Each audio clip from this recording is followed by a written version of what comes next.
Friends, today we will present to you the story of a fortunate child who committed such a sin that the punishment Allah gave him was something you might not even imagine. It was the most severe punishment in this world, and Allah Almighty gave that punishment to the fortunate child.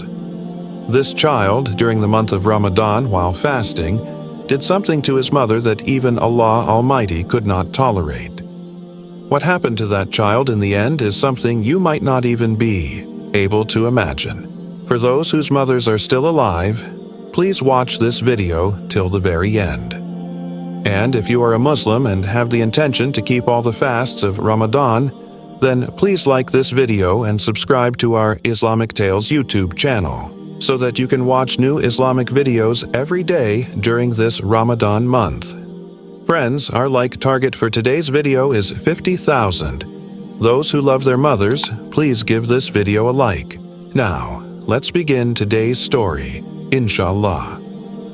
In the city of Baghdad, there lived a woman named Fatima.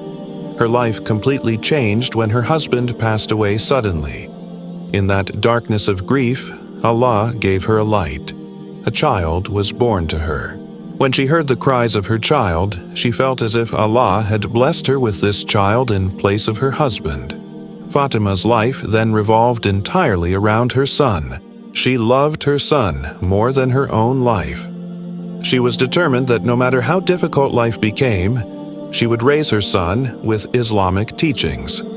After her husband's death, she started working in other people's houses, laboring from morning till evening, and spent the rest of her time in worship.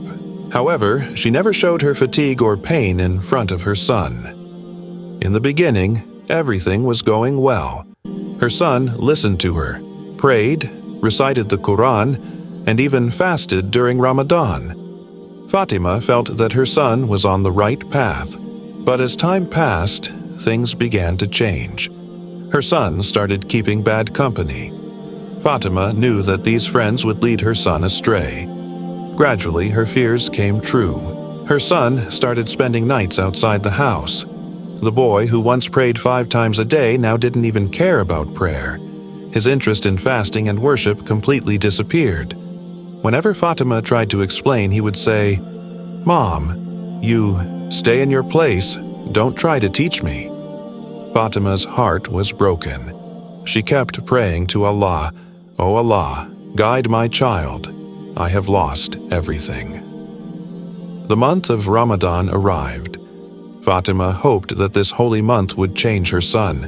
She fasted and called her son for suhoor, but he clearly said, "Mom, don't call me. I don't want to do this." Fatima was hurt but didn't give up.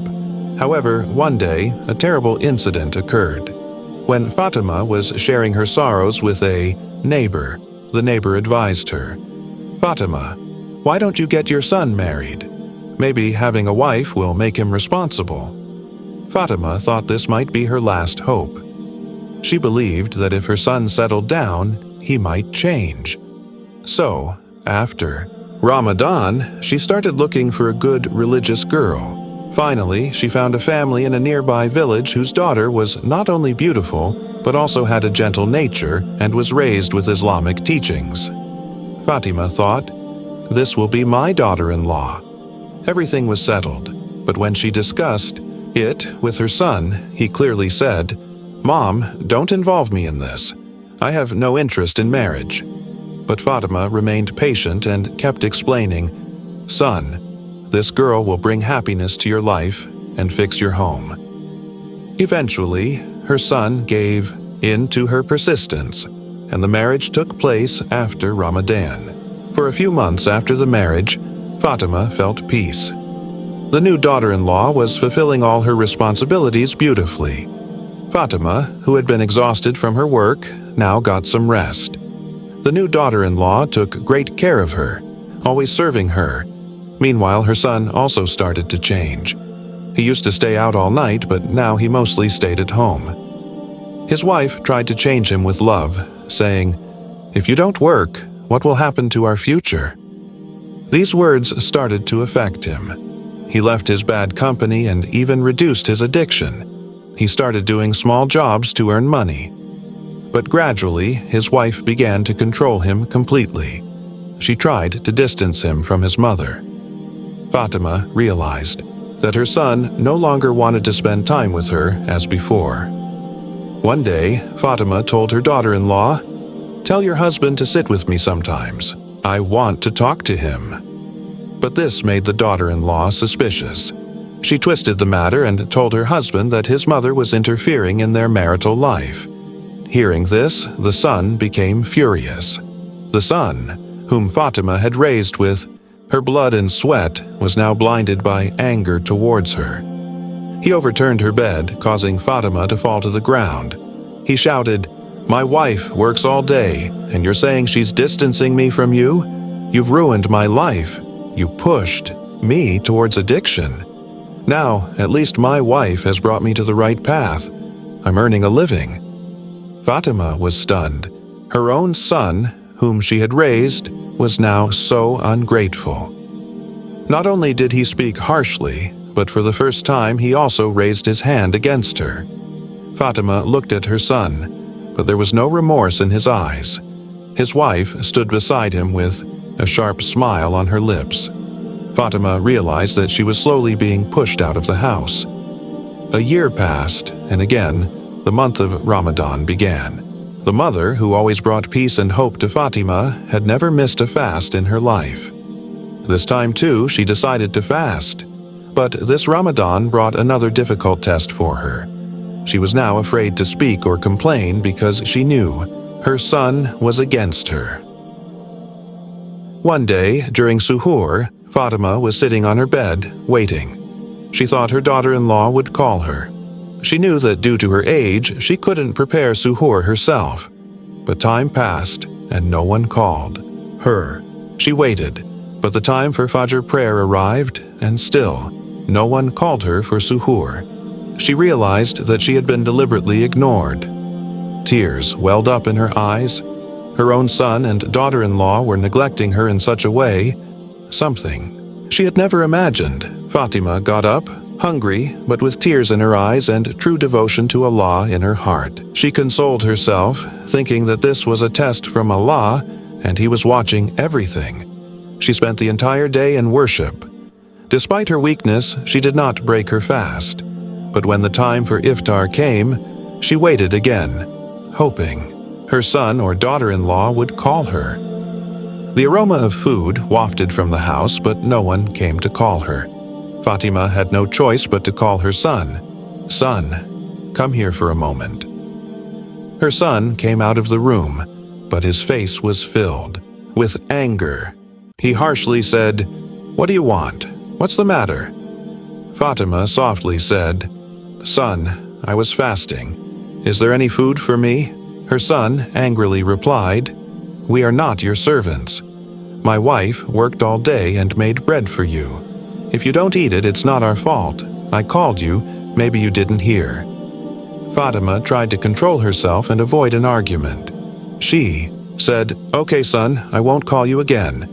Her son went back inside and his wife pretended to sleep, pulling the blanket over her. Fatima quietly went to the kitchen. There was some old bread and leftover food. She warmed it up and had her iftar. That night, Fatima couldn't sleep. Every moment of her life flashed before her eyes. How she had raised her son alone. How she had fulfilled all his desires. And now, that same son was neglecting her needs. She felt that her son was completely under his wife's control. The next day, something similar happened. On a long, hot night, Fatima lay in her bed, hoping her son or daughter-in-law would call her for suhoor, but nothing happened.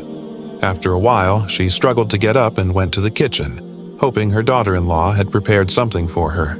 But when she entered the kitchen, there was nothing. All the pots were empty, not a piece of bread or a drop of water. Her heart broke. Fatima spent the rest of the day in her room, sick and weak. When her son returned from work, he didn't even check on her. Days passed like this and no one came to see her until evening. When it was time to break the fast, her son and daughter-in-law had their iftar, but no one brought even a sip of water to Fatima's room. On the fourth day, the daughter-in-law said to her husband, "Your mother hasn't come out of her room for 3 days. Go check if she's unwell." Her son was happy that his wife was concerned about his mother. He went to his mother's room and said, "Get up and eat something. My wife sent me to check on you." But when he tried to shake her, there was no movement. Fatima's breath had stopped. He screamed, "Mom! Mom!" But the room was filled with silence. He panicked and called his wife. Both were terrified, but deep down, the daughter-in-law felt a strange sense of relief. She thought, "Good, now I'm free from this old woman." But she pretended to cry and said, "Mom, you left us so quietly." Her son was completely shattered. He realized how much he had neglected and ignored his mother. His heart cried out, and he was burdened with guilt. After his mother's death, the house was filled with grief. The son, who had never paid attention to his mother, now drowned in memories. He thought about the times when his mother would stay, hungry and thirsty, when she would stay awake all night if he was sick. And now, that same mother had left this world because of his neglect. He couldn't sleep peacefully at night. Every time he turned in bed, he remembered his mother's face. He would say to himself, "I treated my mother so badly. If I had taken care of her, she might still be alive." A few days after his mother's death, his wife said, "You've been very restless, but now we need to move forward. Your mother has passed away. She was old and it was her time. Pray for her and try to make your life better." Hearing this, the son felt a little better. He decided to repent for what he had done. He sought forgiveness from Allah and started praying day and night, asking for his mother's forgiveness. A few days passed like this, but life had another test in store for him. One morning, during suhoor, his wife woke him up, saying, "It's time for suhoor. I've made bread." But when he tried to get up, his legs suddenly gave way and he fell to the ground. He panicked and told his wife, "I think I've lost all strength in my legs." His wife immediately called a doctor. After examining him, the doctor delivered the devastating news. "I'm sorry, but there's no life left in your legs. You will never be able to walk again." Hearing this, the son felt as if the sky had fallen on him. It was like doomsday for him. He cried and told his wife, "This is the result of my sins. I broke my mother's heart. I let her die of hunger and thirst. Allah will never forgive me." His wife tried to console him, but deep down, she was also worried. In the following days, she took care of her husband, but gradually her discomfort grew. One day, she clearly said, "Look, I'm still young. I can marry someone else. I'm tired of taking care of you. I need to think about my future. I can't spend my life with someone who is sick and helpless. Give me a divorce." Hearing this, another calamity befell the son. Helpless, he divorced his wife. Now, he was left alone in his house. He had neither his mother's shadow nor his wife's support. He lay alone on his bed, cursing his fate. Now, there was no one to take care of him, no one to help him. He remembered his mother and sought forgiveness from Allah. Day and night he cried, saying, "O Allah, forgive me. I broke my mother's heart. Because of me, she died of hunger and thirst. I'm a murderer." His condition worsened day by day. One day he heard a scholar say, "Allah accepts repentance and forgives, but for those who mistreat their parents there is punishment in both this world and the hereafter." These words shook his soul. He lay in bed, crying and begging Allah for forgiveness. But now, neither his mother could return, nor his wife. His mistakes had taken him to a place from where there was no return. In the deep silence of the night, he sat alone in the dark room. There was no sign of sleep in his eyes. He leaned his weak, helpless body against the wall, sitting in pain. Not only his body but his heart was also in pain. His condition was such that no one came to see him, no one took care of him. There was only loneliness around him, and nothing else remained.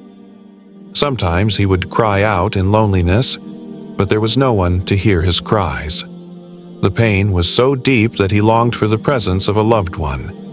Once he had everything, a mother who would sacrifice everything for him. But now, that mother was no more, and the burden of grief weighed heavily on his weak soul. One night, as he struggled with his pain, sleep overcame him. In his deep sleep, he had a dream. In the dream, he saw his mother. Her face was just as it used to be, full of love and compassion. He heard her voice which said, "My son, the punishment Allah has given you is for what you did, but I'm your mother. Your soul is tied to mine. You neglected and hurt me, but now I'm comforting you in your dream." His mother continued, "Allah has given me a beautiful palace in Jannah. I'm at peace here, but my soul is restless seeing your condition. I will pray to Allah to have mercy on you, to heal you, and to grant you health." As soon as his mother's words ended, he woke up. He was crying. Tears streamed down his face. He said to himself, "This is the mother I neglected, the mother I hurt. I didn't even give her a drop of water. I let her stay hungry, and now she's praying for me in Jannah." His mother's dream ignited a new hope in him. He felt as if Allah's mercy was coming his way. It was the last 10 days of Ramadan, the 27th night. The atmosphere of worship had enveloped the entire world. On that day, he felt a sensation in his legs. He quietly closed his eyes, remembered Allah, and felt as if his weaknesses were turning into strength through Allah's mercy. Slowly, he got up and, for the first time, felt some strength in his body. He took a step forward and couldn't believe it. He was walking. At that moment, his heart filled with joy as if his entire world had changed. He prostrated before Allah, bowing his head in gratitude. He thanked Allah because his prayers had been answered.